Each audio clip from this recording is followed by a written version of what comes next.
አስታውስ የቲም ነበርክ ማንም የሌለ አላህ ብቻ ነበረ አላህም አለ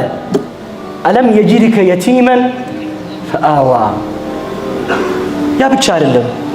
ወወጀደከ ضالا فهدى መንገድ ስተህ አልነበርክምን እኛ ቀጥተኛው መንገድ አልመራህምን አላሳየንህምን ይህ ነው ቀጥተኛው መንገድ በዚህ መንገድ ተጓዝ አላልንም በጨለማው ስንጓዝ የነበረን ህዝቦች ነበርን አላህ ለቀድ መነ አላሁ ዐለ አልሙእሚኒን አላህ ባመኑ ሰዎች ላይ ጸጋው ሞልቷል بعث فيهم رسولا من أنفسهم يتلو عليهم آياته ويزكيهم ويعلمهم الكتاب والحكمة وإن كانوا من قبل لفي ضلال مبين برقت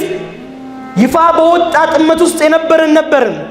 الله عز وجل كذي يفا كوطات لما أنات أمت أنستو رسالة ناشكمو ببراهيم منقر لا يمن نقواز مسلموت شادر رجال إيه ننسى قامان ستان